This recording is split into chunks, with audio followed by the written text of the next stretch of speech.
और कोई चीज टावर से बाहर गिरी है।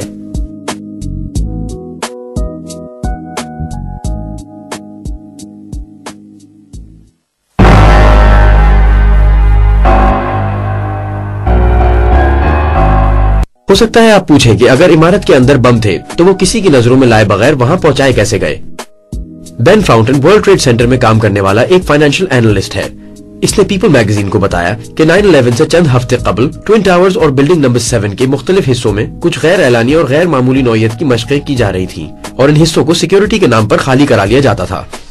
डायरिया कोर नॉर्थ टावर का एक मुहाफिज है। उसने न्यूज़ डे को बताया कि हिफाजती गार्ड 2 हफ्तों तक 12 घंटे की शिफ्ट पर होते थे, लेकिन जुमेरात 6 सितंबर को बम की बू लेने वाले कुत्तों को कहीं और मुंतकिल कर दिया गया। इन सब इक़दामात का इख्तियार किसके पास था? सदर बुश के भाई मार्विन बुश 1993 के माली साल से 2000 तक सिक्योरकॉम के बोर्ड ऑफ डायरेक्टर में शामिल थे। सिक्योरकॉम, जो अब स्ट्रेटेजिक कहलाती है, ये एक इलेक्ट्रॉनिक सिक्योरिटी कंपनी है जिसे कुवैत अमेरिकन कॉरपोरेशन की सरपरस्ती हासिल है। ये कंपनी यूनाइटेड एयरलाइंस के लिए सिक्योरिटी फराहम करती है। डैलस एयरपोर्ट और 1990 की दिहाई के आगाज से लेकर 11 सितंबर के दिन तक वर्ल्ड ट्रेड सेंटर की सिक्योरिटी सर्विसेज भी यही कंपनी फराहम करती रही थी।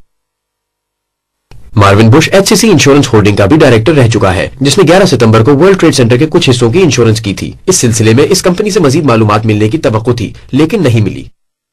वर्ल्ड ट्रेड सेंटर के मलबे की तहकीक मामले की तह तक पहुंचा सकती थी, मगर बदकिस्मती से मेयर जूलियानी ने इसके मलबे को माहिरीन की किसी तहकीक से पहले ही उठाकर समंदर पार रिसाइकलिंग यार्ड में भिजवा दिया। हत्ता कि फीमा को भी ग्राउंड जीरो में जाने की इजाजत नहीं थी। उन्होंने जाए वारदात को बंद कर दिया और तमाम सबूत मिटा दिए। अंदाजा करें कि किन लोगों को इस इलाके में जाने की इजाजत थी। कंट्रोल डेमोलिशन को, जो 1995 में ओक्लाहोमा बॉम्बिंग्स के बाद मलबा हटाने पर मामूर थे। लेकिन इससे भी ज्यादा दिलचस्प बात यह है कि 15 जुलाई 2001 को कंट्रोल डेमोलिशन ने दूसरी जंग अजीम के जमाने की 2 अदद 400 फीट बुलंद ईंधन की टंकियां मुनहदिम कर दी। उन्हें मुनहदिम करने का बज़ाहिर कोई जवाज नहीं था और आस पास के इलाकों की जानिब से बेशुमार शिकायत भी मौसूल हुई। बहरहाल इस जगह अब कोई नहीं जाता और कंट्रोल डेमोलिशन के वहां जाने का जवाज भी आज तक राज में है। जो भी हो, मेरे नजदीक वर्ल्ड ट्रेड सेंटर का मामला बहुत सादा है। वर्ल्ड ट्रेड सेंटर को बाकायदा मंसूबा बंदी करके गिराया गया है। ये अमरीकी अवाम पर एक नफ्सियाती हमला था जिसके पीछे भरपूर फौजी महारत कार फरमा थी। मेयर व्हाइट ने बताया कि एक जहाज को हॉपकिंस एयरपोर्ट के महफूज मकाम पर ले जाकर खाली करा लिया गया था।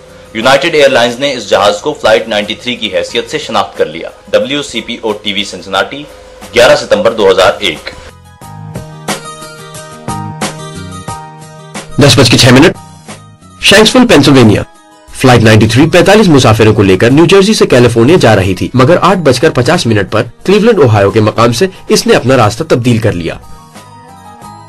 सरकारी कहानी के मुताबिक ये फ्लाइट व्हाइट हाउस की तरफ जा रही थी, लेकिन कुछ मुसाफिरों की मदाखलत की वजह से शैंक्सविल, पेंसिल्वेनिया में क्रैश हो गई। 11 सितंबर को होने वाले तमाम वाकयात में सबसे ज्यादा उलझा हुआ वाकया फ्लाइट 93 का है।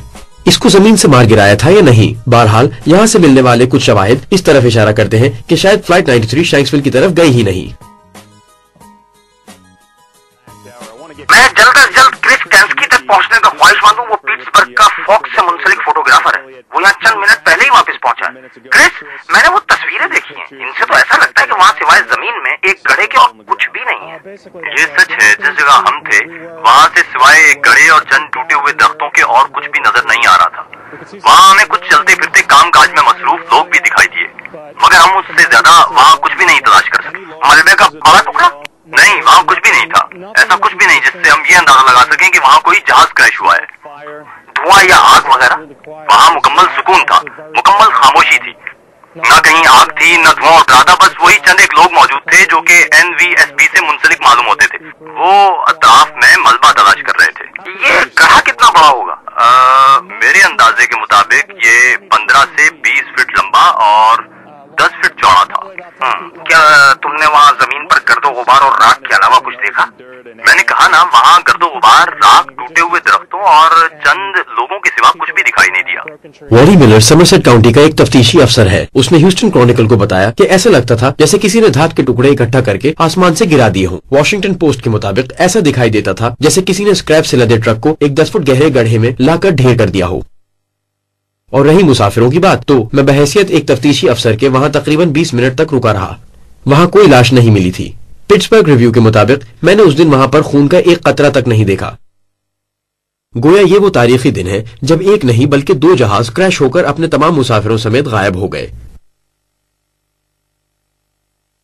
जिस जगह नाइजीरिया का जहाज क्रैश हुआ वहां मौजूद रेड क्रॉस के एक नुमाइंदे ने कहा, मुसाफिरों में से शायद कोई नहीं बचा। तबाही के फौरन बाद की तस्वीरों में बोइंग 737 के छोटे छोटे टुकड़ों के साथ एक बड़ा गाड़ा भी दिखाई दे रहा है। नाइजीरिया के दारुल हुकूमत अबूजा के लिए रवाना होने वाली ये फ्लाइट लागोस से प्रवास करने के जरा ही देर बाद शदीद तूफान में घिरकर क्रैश हो गई थी। इस फ्लाइट में नाइजीरिया के बास आला हुक्काम भी मौजूद थे। अगर फ्लाइट 93 शैंक्सविल में नहीं गिरी तो फिर कहां गिरी? शायद आपको यकीन ना आए। क्लीवलैंड 11 सितंबर को 11:43 पर सिंसिनाटी ओहायो के एक मकामी टीवी स्टेशन WCPO ने खबर दी कि बम की इत्तला मिलने पर 2 जहाजों को क्लीवलैंड के हॉपकिंस एयरपोर्ट पर उतार लिया गया है। यूनाइटेड एयरलाइन ने उनमें से एक जहाज को फ्लाइट 93 के तौर पर पहचान लिया। यकीन नहीं आया ना? अभी वाज़ेह हो जाता है। जरा ये देखें, सुबह 10 बजे के करीब क्लीवलैंड के हॉपकिंस एयरपोर्ट को खाली करा लिया गया क्योंकि इत्तला थी कि एक अगवाशुदा तैयारा यहाँ उतरने वाला है। फिर एक जहाज उतरा, मुसाफिरों को घर भेज दिया गया, लेकिन उन्हें पैदल या लिफ्ट लेकर वहां से जाना पड़ा क्योंकि किसी गाड़ी को एयरपोर्ट से निकलने की इजाजत नहीं थी। बहरहाल मुसाफिर घरों को रवाना हो गए।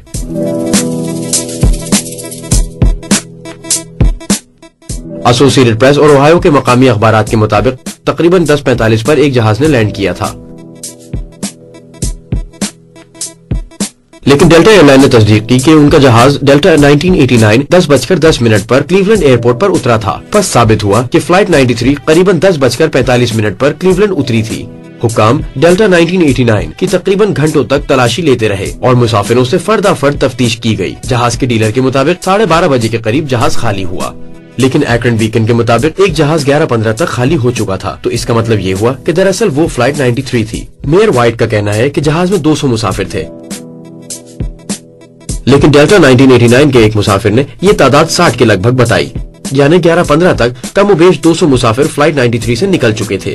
डेल्टा 1989 की एक खातून मुसाफिर ने बताया कि उसे FAA के हेडक्वार्टर ले जाया गया, जबकि कुछ दूसरे मुसाफिरों के मुताबिक उन्हें नासा के ग्लेन रिसर्च सेंटर ले जाया गया, जो एयरपोर्ट के मगरबी जानिब वाक़ है और उसे पहले से ही खाली करवा लिया गया था। मुख्तसर ये कि डेल्टा 1989 ने सुबह 10:10 पर लैंड किया और तकरीबन 2.5 घंटे बाद 12:30 बजे मुसाफिरों को बाहर निकाला गया, जिनमें से 69 को FAA के हेडक्वार्टर ले जाया गया। फ्लाइट 93 ने 10:45 पर लैंड किया और सिर्फ आधे घंटे में उसे खाली करवा लिया गया। करीबन 200 मुसाफिरों को नासा रिसर्च सेंटर ले जाया गया, जो इस मकसद के लिए पहले से खाली करवा लिया गया था। क्या वजह थी कि 69 मुसाफिरों को उतारने में 140 मिनट लगे, जबकि 200 मुसाफिरों को महज आधे घंटे में उतार लिया गया। हम फर्ज कर लेते हैं कि डेल्टा 1989 के मुसाफिर किसी जगह महफूज हैं, मगर सवाल यह है कि फ्लाइट 93 के मुसाफिरों का क्या बना? कोई कहता है कि चारों फ्लाइट्स के मुसाफिरों की कुल तादाद 198 है और कोई 243 बताता है, हालांकि मुसाफिरों की तादाद इससे कहीं ज्यादा बनती है। फ्लाइट 93 के साथ क्या हुआ था ये तो शायद हम कभी ना जान सकें, लेकिन क्या नहीं हुआ था हम जरूर जानते हैं। अमेरिकी हुकूमत मुसलसल ये इल्जाम लगा रही है कि ये हमले मैंने करवाए। मैं दुनिया को यकीन दिलाता हूं कि इन हमलों में मेरा कोई हाथ नहीं। लगता है जैसे जाती मफादात के लिए ये सब कुछ किया गया। मैं इस्लामी अफगानिस्तान में मुकीम हूं और उनके कवानीन की पाबंदी करता हूं, और मौजूदा सरबराह की तरफ से मुझे ऐसी किसी कार्रवाई की इजाजत भी नहीं। उसामा बिन लादेन का 11 सितंबर के चंद रोज बाद अल जजीरा को जारी करदा बयान। जब कभी ये सबूत अवाम के सामने पेश किया गया, तरह तरह के सवालात उठाए जाएंगे। पहला सवाल तो ये हो सकता है कि अगर जाली जहाज इस्तेमाल किए गए तो असली जहाजों का क्या बना? लेकिन बदकिस्मती से हम कभी हकीकत जान ही नहीं सकते। ताहम अगर हम इस्तेमाल होने वाले जहाजों के ब्लैक बॉक्सेस का मुआयना कर सकें तो साबित किया जा सकता है कि ये असली फ्लाइट्स नहीं थीं। कमर्शियल जहाजों में 2 तरह के ब्लैक बॉक्सेस होते हैं, दोनों के अंदर 2 रिकॉर्डर होते हैं, एक कॉकपिट वॉइस रिकॉर्डर और दूसरा flight data recorder. Cockpit voice recorder